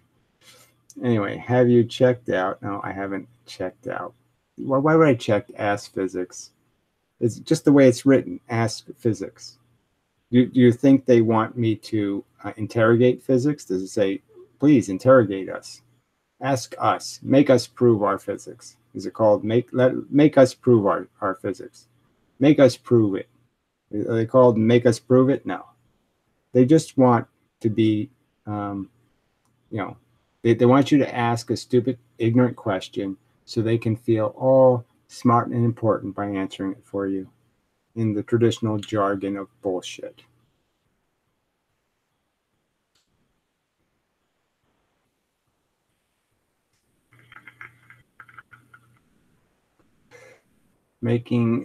Jesus Christ, making of sun experiment are similar in their result. Wow, that is just too fucking idiotic. Making of sun split experiment are similar in their result. How the fuck could that mean anything? YouTube won't let me comment. It's brilliant also. I think the slit is like a mountain range when you zoom in, so it would be random, whatever. It's not the way the molecular structures work. So I'm saying the electrons all have a very consistent pattern. The tension is spread across all the electrons. Electrons don't sit in an uneven pattern. They're magnetic. So if I took a bunch of little magnets and put them all heads up and then put them between two pieces of glass, you can sort of understand that if I push the magnets together, they would all end up exactly the same distance from each other. There wouldn't be one that was 2 inches away from all the other magnets and one with is only a 1/4 inch away from all the other magnets. No, they'd all end up exactly the same distance from each other.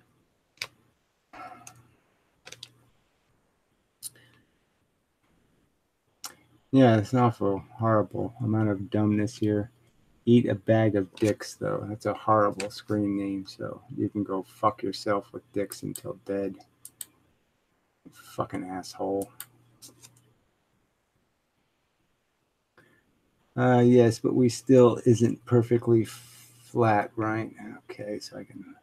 Yes, but the slit isn't perfectly flat. It's really not about the slit. It's about the charge around the slit. So again, this is just not very relevant. Obviously, all molecular structure has a matrix, the way it lines up, a geometry.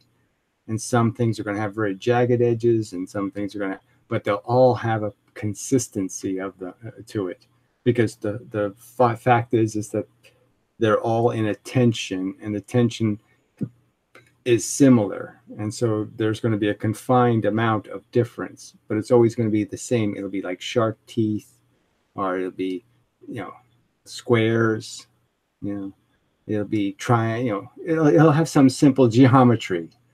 It's not really relevant to the subject. It's not an effect that's causing an effect. Yeah, I just keep obsessing about it. It's not the thing that's causing the effect. It might have something to do with light reflection off surfaces, but it doesn't have shit to do with two-slit experiment. So I wish you wouldn't just keep harping on it, because it's really not relevant. Hello, Gary. As I understand it, your force bits have a fixed linear momentum. I mean, duh. I've only said it 5 million times. That's right. They only do one fucking thing. They move the speed of light in a straight fucking line until they hit an electron. Period. Period. Period. Period. The same size bits move in the same speed, and they move in the same straight line way. Yes. How many fucking times can I have to say that? And zero angular momentum. Well, they're not spinning, yes, before and after any collision. Is that correct? Again, there's no angular momentum. There's no other momentum. It's completely kinetic. It's steel ball hitting steel ball. All the energy is transferred, or no energy is transferred. There's no such thing as half the energy is transferred. There's no such thing as a half deflection and we slow down to half the speed of light. There's nothing non-kinetic. Fuck. Just trying to help you out. Well, with what? a conversation about your semen problems. What if you posted a $5,000 reward to prove your physics wrong on the Change My Mind Reddit debate boards? No, I'm not interested in that either, whatever the fuck that is.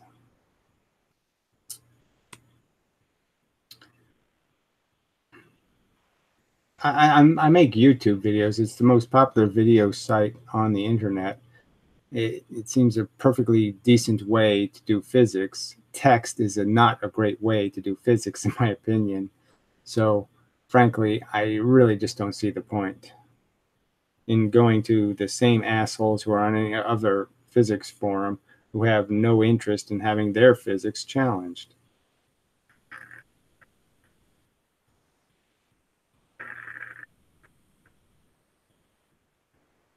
Well, it's only confusing because it's a gigantic subject. I mean, it has a little. Look, I've simplified things, right? Just 2 force bits, 2 matter bits. I'm really simplifying things, but still physics. There's a lot of experiments, a lot of results. And you have to understand these momentum arguments and how things acquire velocity and, through acceleration. I'm still waiting for someone to acknowledge the argument given why the double slit is impossible. What the hell this is? I don't know. If it was the electrons bumping into photons. So again, just backwards. Just write it backwards. Thanks. It's just, obviously the photons are the moving bits. The electrons are not the moving bits. First of all, photons don't carry a charge. So the premise, so again, what would charge have to do with it? They actually hit. They don't bounce off the force. I've explained this all in videos, by the way. So, I mean, again, this comment is just so idiotic. I've made 800 videos. Some of them are really overtly titled. I've explained how these bits interact with each other. So you haven't demonstrated or proven anything. You're just wasting my fucking time, you useless piece of shit. All right, if electrons and proton are the relatively static positions in matter, the interference, here we go again, should be relatively consistent with any aperture slit. So again, you don't understand how if I make the slit smaller, I'm not compressing anything. The same number of electrons in a smaller amount of space doesn't mean they're compressed. Yeah, sure. Fuck you. So how can the force bit move an electron? It's just a fact of life. It's like asking how, if the moon crashes into the sun, why would the earth move? Because the little bit is moving the speed of light. It has momentum and it imparts momentum to the thing it hits. Fucking idiots. Seriously, the reason is that the dark bands would overlap with the light bands. They're not bands of like dark light and white light. That's either on or off. It's either getting a photon or no photon, retard. If you move the slits together, it doesn't even make any sense. What is moving a slit together? The half with the wavelength. Oops, I did say wavelength. That is like saying, I don't know, globe with argue. Whatever. Fuck off. Will you just go fucking cunt somewhere else? Please. Go find an anus to lick. You stupid piece of shit.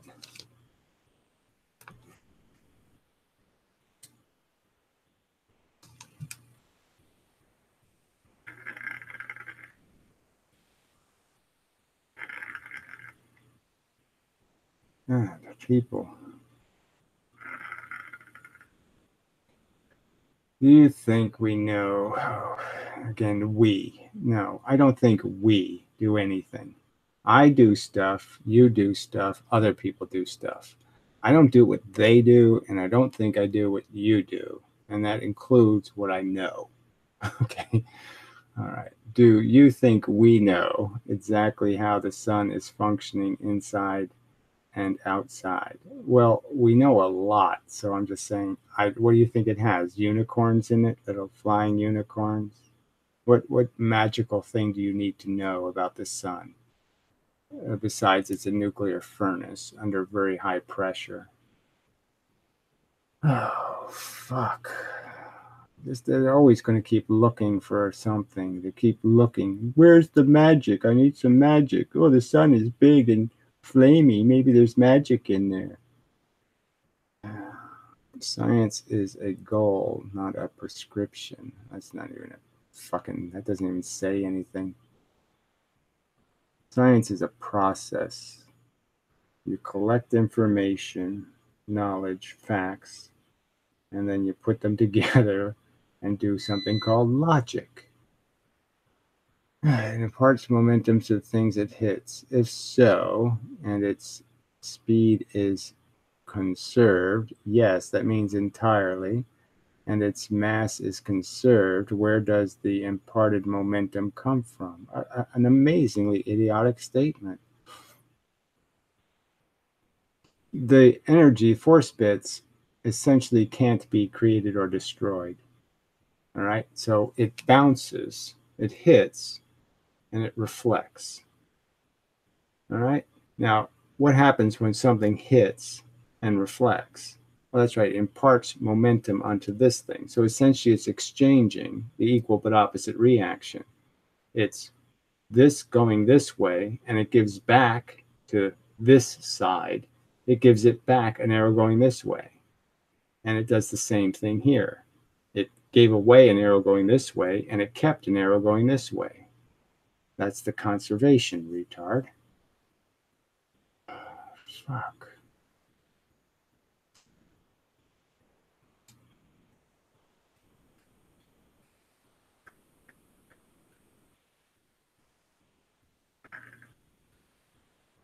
I mean, I've used this analogy like 7 times now, but I like it. Look at the space shuttle. Big, giant space shuttle. Big, huge flame coming out of the back end. What's the equal but opposite flame? Right? There's essentially an equal but opposite flame. Where is it? It's going inside the space shuttle, inside the matter. The matter is absorbing that flame, that fire, and it's holding it, and it's keeping it. And that's why it goes faster and faster. And even though it has the same size flame in the back, it keeps going faster and faster and faster because it's keeping each one of those flames every second worth of flame. It keeps the flame. It doesn't let the flame fly out. It absorbs all of that energy. And that's why it goes faster and faster and faster, even though it's only one flame.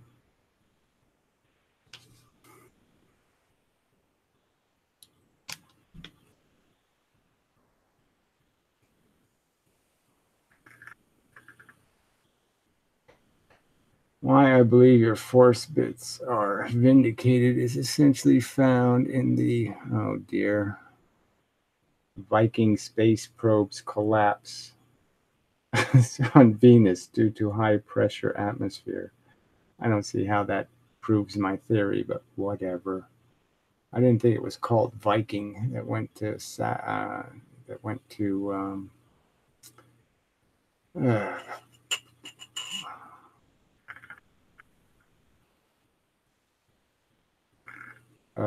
whatever that Venus. Yeah, sorry.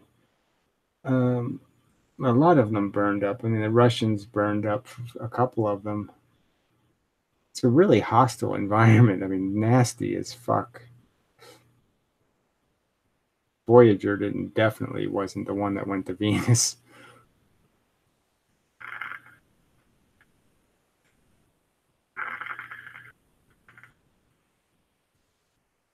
I'm not thinking of Voyager. I'm just saying I wasn't sure the word Viking was correct. Maybe it is, but I'm just saying I don't. It's not my memory that it was called Viking. But I'm just saying there was lots of probes. We sent more than one to Venus, and one of them did finally get to the surface. You know, it lasted like 3 minutes, and then it melted.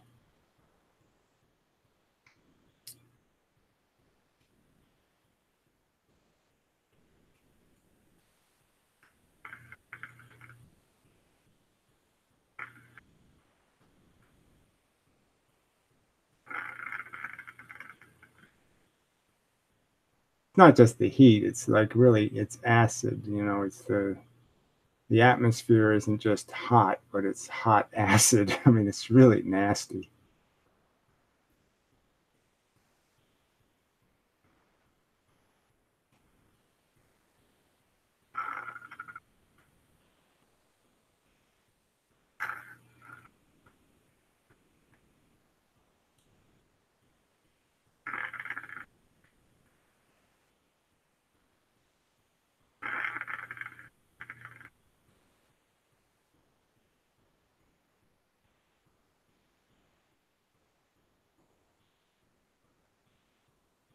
My friend says Venus has more promise for humanity than Mars.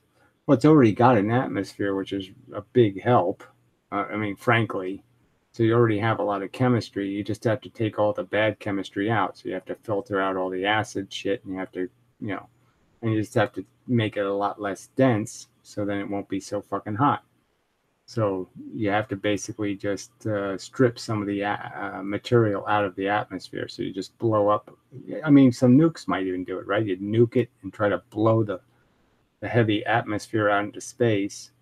And if you can get its density down, um, you know, then all you have to do is clean it, you know, of all the toxic gases and replace the toxic ones with, you know, benign ones. I mean, it's a little tricky. You can't just install oxygen because it's an oxidant and it just disappears as soon as you add oxygen to an atmosphere. It just oxidizes into something. It causes oxidation.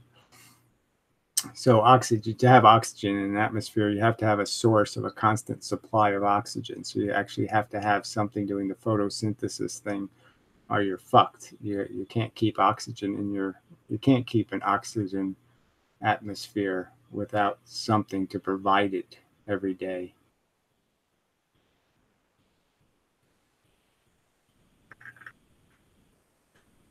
Did you like my analogy the other day? I called you a physics lion and you devour quantum gazelles. Well, whatever. I'm not big on poetry, so it's okay as an analogy. Thanks. I know it's a compliment, but I'm just, you know, I'm neither interested in compliments or ridicule. I'm interested in arguments and such. It's amazing how hard it is for most people to follow a train of thought if it doesn't involve pop star, sports, American Idol, or whatever. I would think people interested in science would be different. Yeah, you know, you would think, but they're not. Can radiation cause the pattern from the slit experiment? Radiation, what does that even mean? There's different kinds of radiation. In a sense, magnetism is a kind of radiation. Gravity is a kind of radiation. These are all radiations of force. So radiation is just too loose a word. But force doesn't interact with force. So again, photons are not going to be moved by radiation. You can't bend a photon, even with uranium horrible radiation. You still can't bend a photon with it. Even if it's fake science like this is. So again, it's, you know, but no, even if it's fake science like this is. So, and that makes sense. How is this fake science? There's nothing that's a lie here, nothing that's been distorted, nothing's deceptive, nothing's removed, you know, except completely obnoxious commenters, rude little fucks who can't make an argument. Anyway, but as I understand it, the stationary electron now has motion. Temporary, yes, acceleration. It is accelerated. So you can't say it has motion without being a little bit dangerous. Yes, it's momentum, but it's momentum in the form of acceleration, which won't be a velocity it can hold. But anyway, let's go. Imparted by the impact with the moving force bit. So where did, here we go again, the new momentum come from? What new momentum? There is no new momentum. You think the space shuttle gets new momentum? It's the same flame in the back. How come it goes faster and faster? You're just an idiot. Sorry. I mean, there's four comments saying the same shit over and over again here. There's no new momentum. There's just physics. Thing hits, it exchanged. This exchanges for that. That's conservation. This exchanges this for that. That's conservation. No conservation law broken. What the fuck is your problem? I don't give a fuck about black holes. Do you think they're just an artificial model?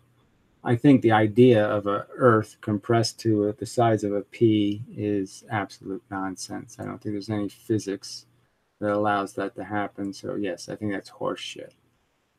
So supermassive black holes, 2 million solar masses, black hole, bullshit. No chance. Could you touch on Schrodinger cat? No. I mean, just has to do with this preposterous nonsense that there's something to do with observation. There's no observations don't change anything about physics. They don't cause things to happen. It's just nonsense. You either interact with something or you don't interact. Things happen or they don't happen. There's no ambiguous, it didn't happen, but it did happen state. It's all just woo. It's all fairy tales.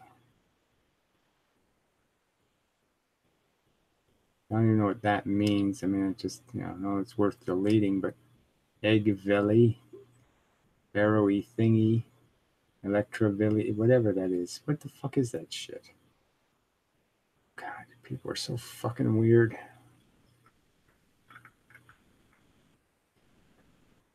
Apparently, we should be able to read and comprehend more than 200 characters. That isn't a thing you can do. Well, frankly, this whole responding to text comments live, I mean, if you're going to make a big comment, there's a comment section on the videos, for fuck's sake. I mean, to expect me even to read longer comments, does that make any fucking sense? Jesus Christ. Gary, I saw a documentary where they showed stars in the center of the Milky Way going extremely fast. Again, how'd they show them going extremely fast? Sorry, that didn't happen. They're time-lapse photos. How could you possibly show them going extremely fast in time-lapse photos? So anyway, let's see.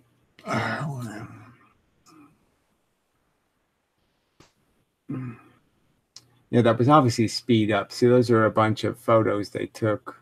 You're talking about the black hole in the center, right? It's a high gravity space. It's not necessarily a black hole. It could be a giant sun that's not on fire. It could be a giant planet. It could be a lot of things that causes gravity. It doesn't have to be anything called a black hole. So anyway, I changed my mind. I think most people actually are smart enough to understand the double slit and why it proves there's quantum effects. So again, it's just a waste of my time. There's absolutely no proof that there's any such thing as a Huygens or a Heisenberg or any of that nonsense. So obviously you can't make an argument. You're just going to more useless rhetoric citing absolutely nothing. So fuck you until dead.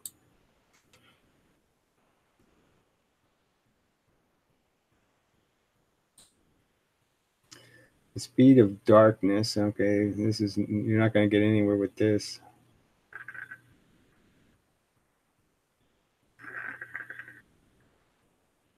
There's no speed of darkness. It's just a retarded statement. No faster than light. It's just stupid.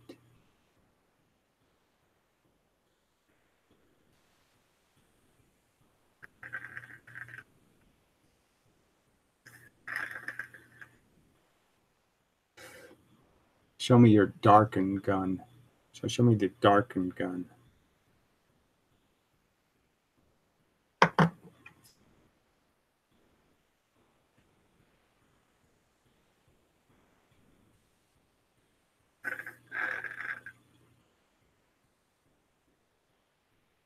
You should go to Ask Physics and see if they can explain to you how there's no darken force. Well, a star orbiting a planet, that would be amazing. Yes, well, I mean, it's obviously not a planet because it's not orbiting a sun, but the point being is that there's no physics, there's no rule in physics that says you can't have a very heavy object. I'd still argue that the pressure would be too great, the internal pressure, and have to explode. So, I still have my doubts about what they're really seeing.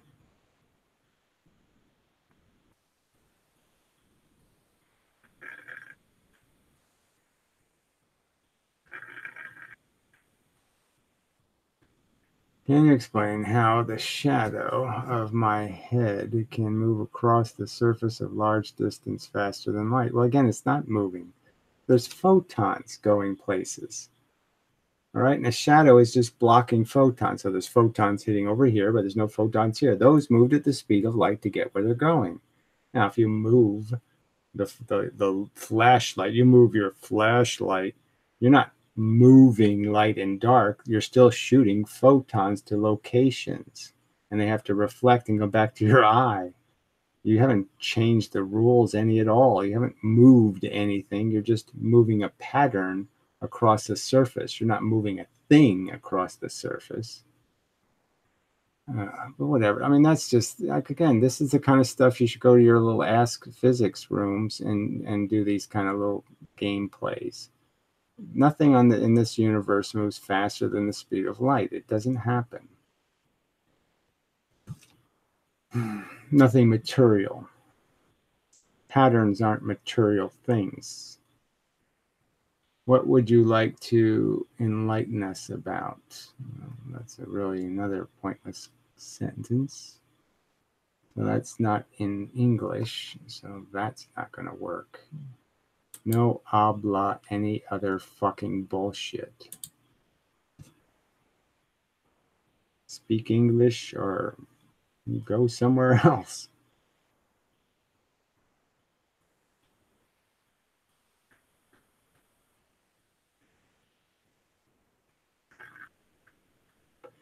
Yeah, well, whatever. I don't think much of your tactic, but anyway.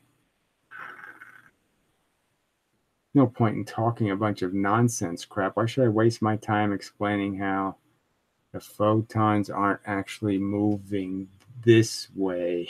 Okay, they're only going this way and reflecting back to your eye. They're not moving this way. I mean, that has nothing to do with a distinction between me and conventional physics. Conventional physics doesn't think the shadow is moving.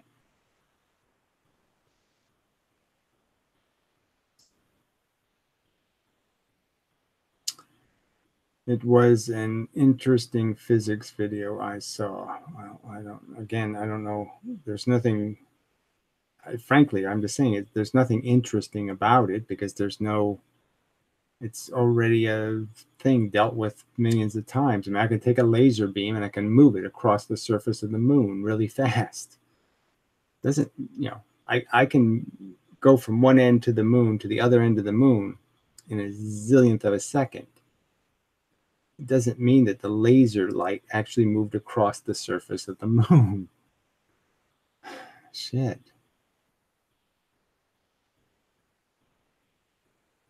Yeah, well, I don't have too much respect for Vsauce or Veritasium or any of those douchebags.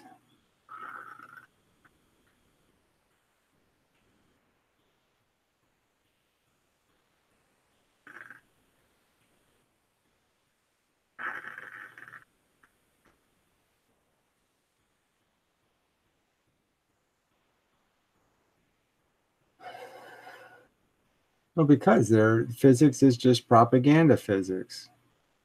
They just keep doing the same. They've made the same single slit, double slit mistakes that I've pointed out before that are just idiotic. But it's all this quantum bullshit. It's just interpretation through quantum bullshit. And they don't, they are totally uninteractive. in the sense that I attempted to communicate with them and challenge some of their nonsense, and you can't do it.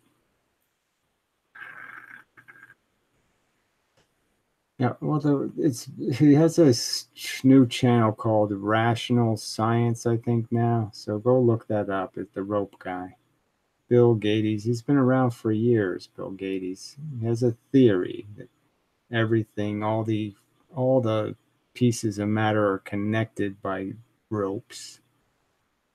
It's kind of like a string theory, but not strings, and that the ropes tangle or twist, and that's what a photon is. It's all absolute shit.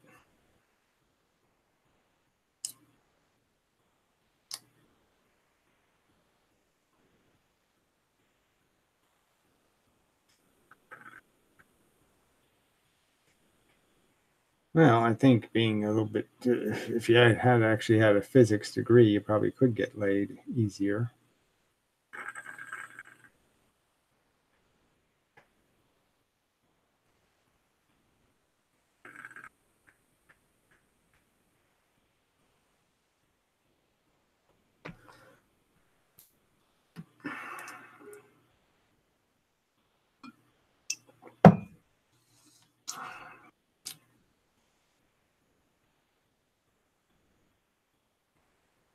Oh, anyway, I guess we're winding down here. It's all pretty pathetic.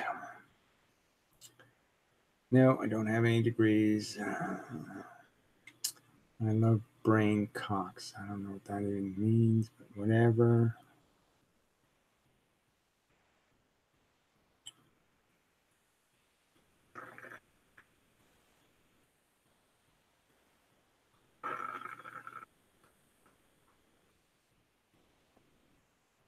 If you talked physics to women at the bars, you'd get laid. Well, I can talk anything to women and get laid, actually, but whatever. I happen to be charming and interesting, but whatever.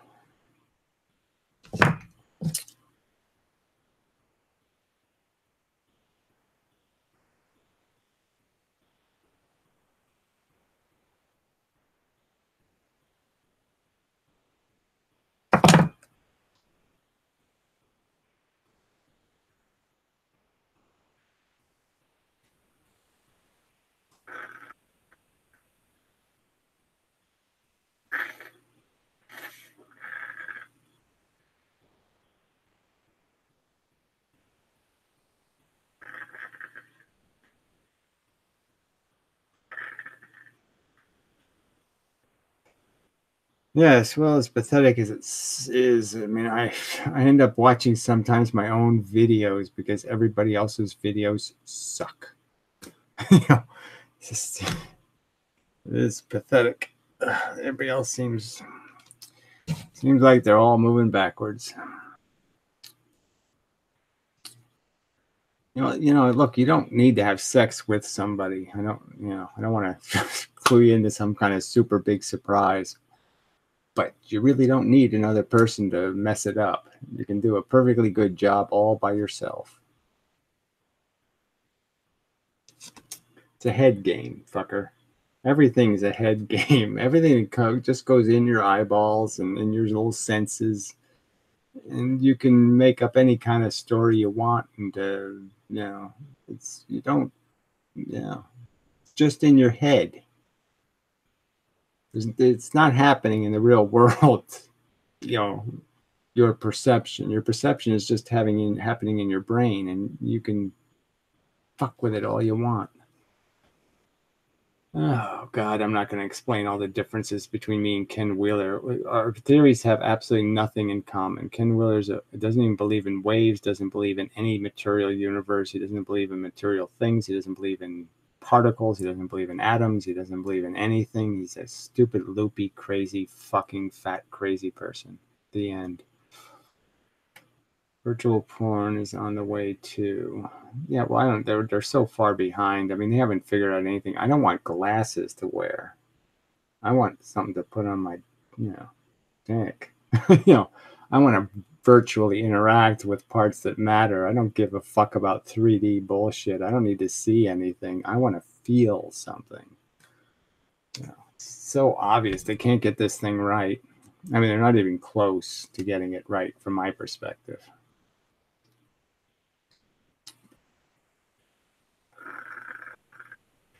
If light cannot be affected by gravity, yay, you got one right. There can be no black holes. I don't know how that goes together at all. Black holes don't have anything to do with gravity and light bending, but whatever. Our gravity lenses, if gravity is only realized by matter, then a photon has no mass and it's only, look, you're just denying what this basic fact of lensing theory is. It doesn't have anything to do with black holes. The lensing images they have, the galactic ones, aren't created by black holes. The Eddington experiment that made Einstein famous was lensing being created by our sun. Unless you think the sun's a black hole, then this gibberish you just typed doesn't, it doesn't, this black holes have nothing to do with the subject.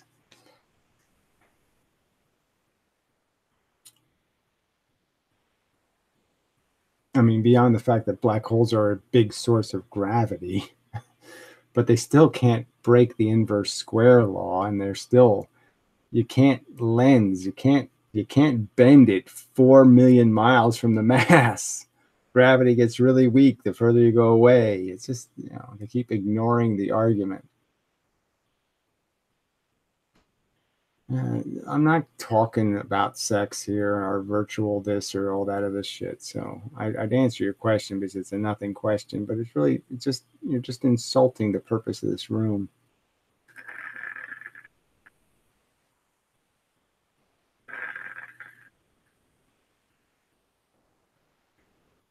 I'll give you a clue. I mean, I don't do it every day because frankly, it wears you out. So unless you have lots of time to sleep and nap, you just can't do that shit every day. I mean, maybe when I was, as a kid, it was, yeah, it just, didn't matter. But, as you get older, it wears you out.